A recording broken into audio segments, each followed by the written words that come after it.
Hola, ¿cómo están? Bienvenidos a una nueva edición de Entrevistas CNN. En nuestro país, cerca de 200.000 personas padecen de demencia y de hecho las proyecciones, incluso hasta 2050, hablan de que esta cifra se podría duplicar.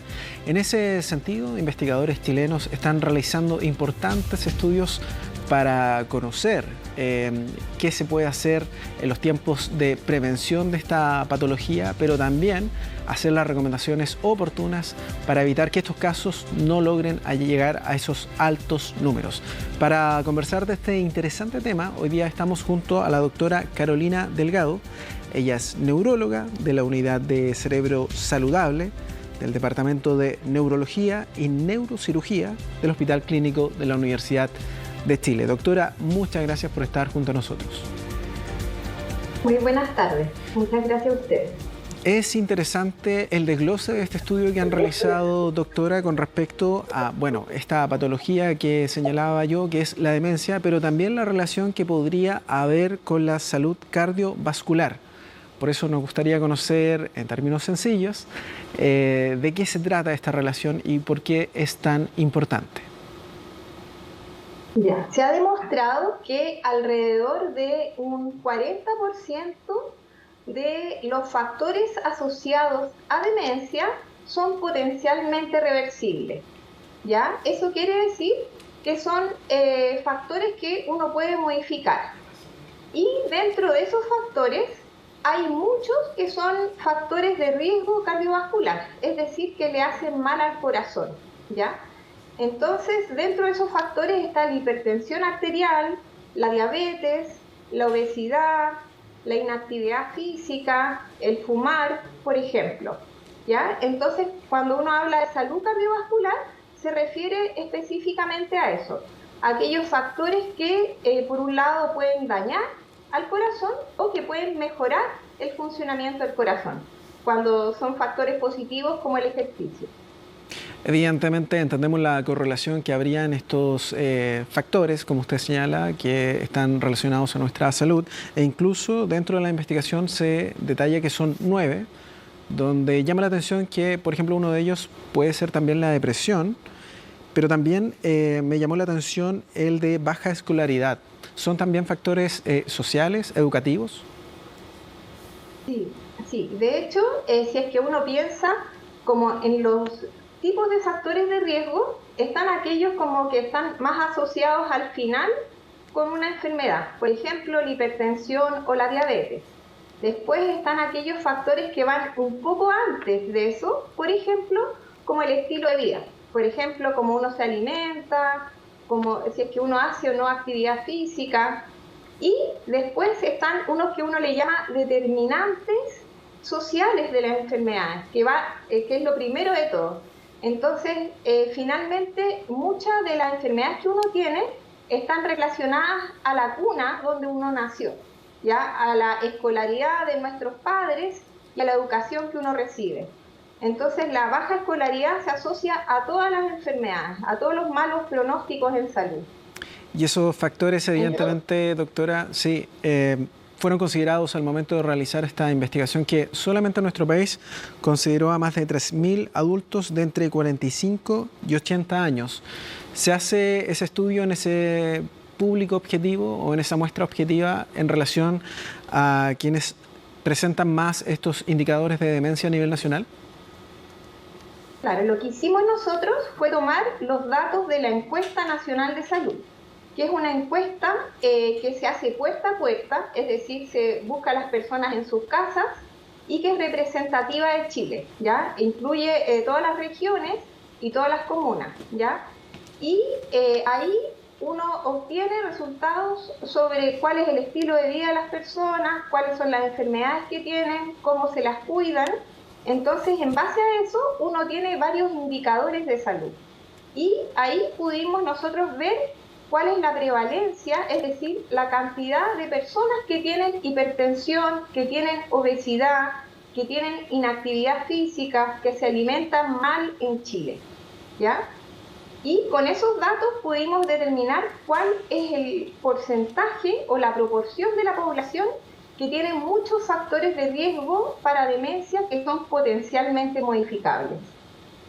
Claro, doctora, y una pregunta que se me queda en el tintero que es fundamental. En términos sencillos, ¿qué es la demencia y también cuáles son sus principales síntomas para ir a comenzar a entender cuáles son estos factores de alerta, podríamos decir, frente a una patología que, como decía yo, solamente en nuestro país afecta a más de 200.000 personas?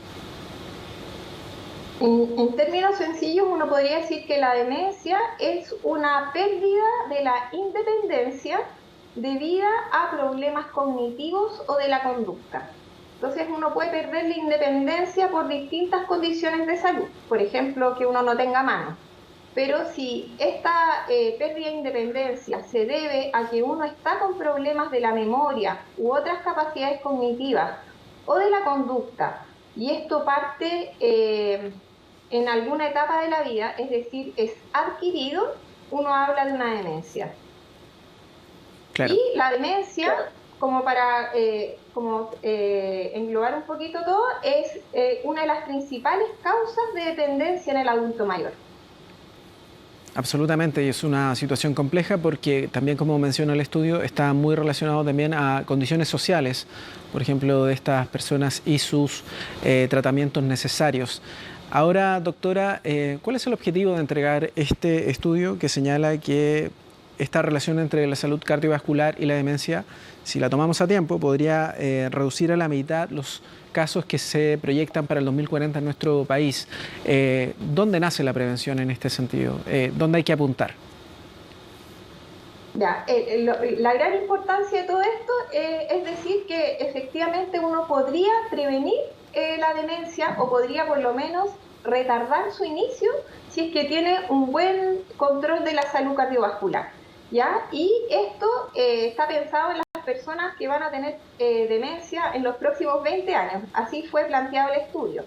Pero en verdad, si es que uno lo toma para toda la población, uno debiese empezar con medidas que favorezcan un estilo de vida saludable desde la infancia, ¿ya? Entonces, desde el colegio, fomentar la actividad física fuera del colegio, fomentar la alimentación saludable, rica en frutas y verduras, en general, obviamente, y como les decía, lo principal es que toda la gente logre buena escolaridad, que sea de buena calidad, que se fomente la actividad física en todos los espacios, no solamente como a nivel de los gimnasios, sino que tener buenas vías para que la gente camine o que ande en bicicleta, favorecer el transporte público, en general que hayan espacios verdes para hacer ejercicio.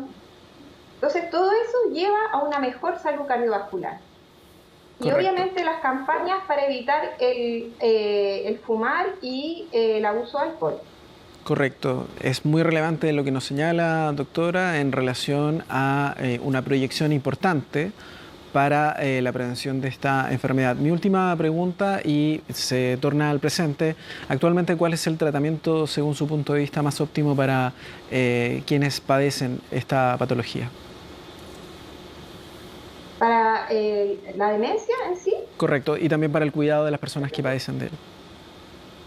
Ah, ya.